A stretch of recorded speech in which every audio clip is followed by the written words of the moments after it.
Clip number 1350۔ اس clip میں آپ قرآن پاک کی سورہ مومن کی آیت نمبر 55 سے 56 تک کی تلاوت، ترجمہ اور تفسیر قرآن صراط الجنان سماعت فرمائیں گے۔ بسم اللہ الرحمن الرحیم۔ ترجمہ، اللہ کے نام سے شروع جو نہایت مہربان رحمت والا ہے۔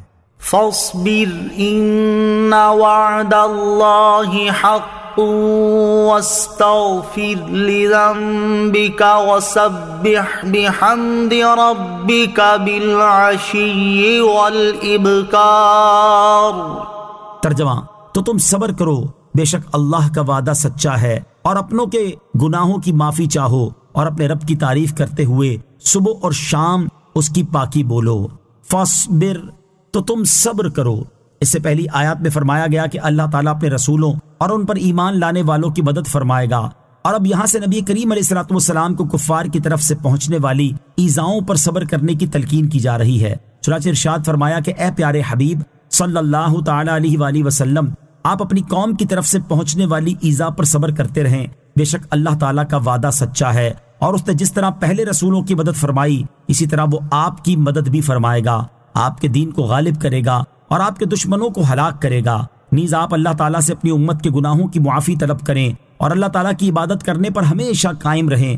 حضرت عبداللہ ابن عباس رضی اللہ تعالیٰ عنہما فرماتے ہیں کہ صبح و شام اللہ تعالیٰ کی پاکی بولنے سے 5 نمازیں مراد ہیں۔ وَاسْتَغْفِرْ لِذَنبِكَ، اور اپنوں کے گناہوں کی معافی چاہو۔ یاد رہے کہ آیت کے اس حصے میں تاجدار رسالت صلی اللہ تعالیٰ علیہ وسلم سے ہی خطاب ہونا متعین نہیں بلکہ اس کا احتمال ہے، اور اس صورت میں اس کے جو معنی ہوں گے ان میں سے ایک اوپر بیان ہوا کہ اے حبیب صلی اللہ تعالیٰ علیہ وآلہ وسلم، آپ اپنی امت کے گناہوں کی معافی چاہیں۔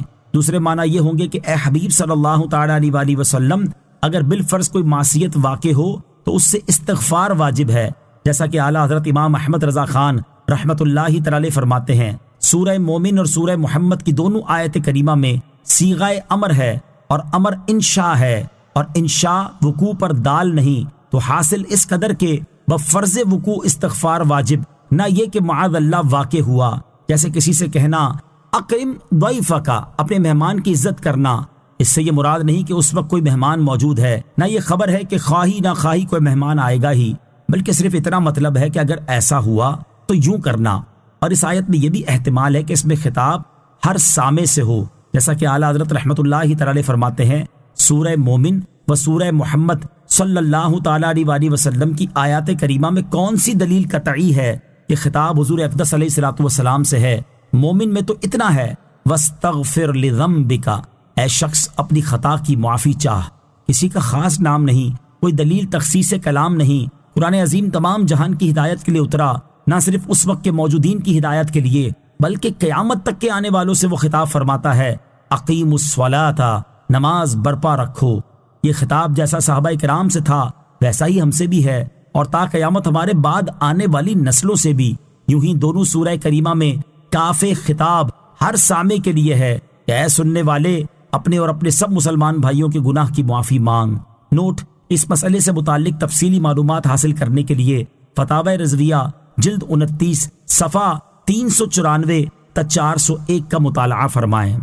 ان الذين يجادلون في آيات الله بغير سلطان أتاهم إن في صدورهم إلا كبر ما هم ببالغيه فاستعذ بالله انہ هو السمیع البصیر۔ ترجمہ، بے شک وہ جو اللہ کی آیتوں میں کسی ایسی دلیل کے بغیر جھگڑا کرتے ہیں جو انہیں ملی ہو، ان کے دلوں میں نہیں مگر ایک بڑائی کی ہوس جس تک یہ پہنچ نہیں پائیں گے، تو تم اللہ کی پناہ مانگو، بے شک وہی سنتا دیکھتا ہے۔ ان الذین یجادلون فی آیات اللہ، بے شک وہ جو اللہ کی آیتوں میں جھگڑا کرتے ہیں۔ اس آیت میں جھگڑا کرنے والوں سے مراد کفار قریش ہیں۔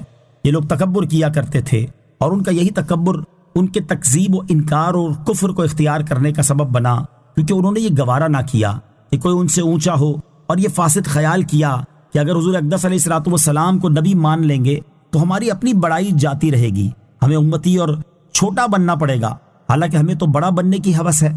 اس لیے انہوں نے سید المرسلین صلی اللہ تعالیٰ علیہ وسلم سے دشمنی کی۔